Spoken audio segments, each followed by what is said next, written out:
Felicidades, Florin. Francisco Febres Cordero was born in Cuenca, Ecuador, on November 7, 1845, in the middle of a family that was very prominent both in Ecuador and in other parts of Latin America. Francisco was born with deformed feet. That's why he couldn't walk. At the age of 5, sitting in the patio of his grandparents' house, he saw a basket full of roses, and suddenly he began to call one of his aunts, telling her, "Run, aunt! Come and see a pretty lady near the roses." The aunt and several other persons ran to see, but they didn't see anything. Panchito, as they called him, began to crawl on the floor, trying to get to the rose next to which the lady was standing, saying, "She's dressed in white. She has a blue cloak. She's calling me. She wants to take me."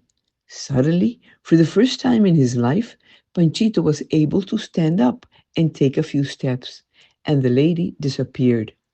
He was sure that it was our Blessed Mother who had come to heal him. From there on, he started walking.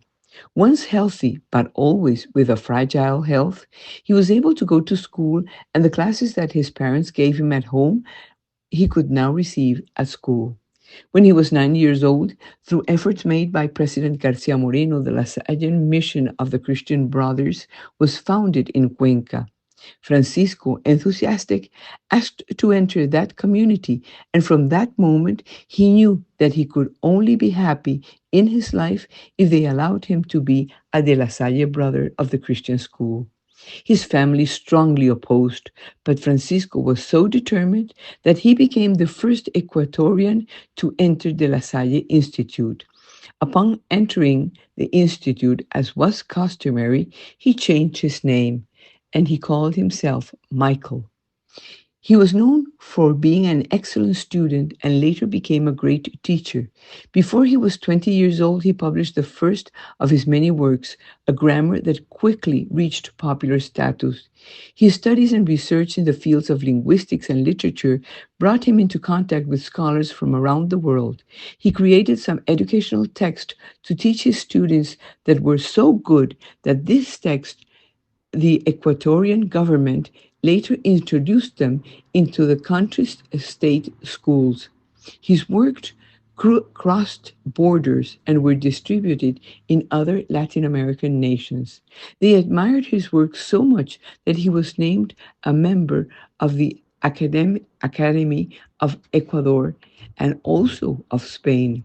Even though he was an academic, he remained faithful to the Lasallian charisma, where teaching was a priority, particularly religion classes.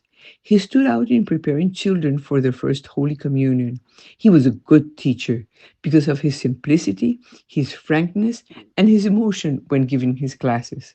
He began at all levels to spread devotion to the heart of Christ and to the heart of the Mother of God. In 1907, the anti-clerical government of Ecuadorian President Alfaro sent him into exile to France.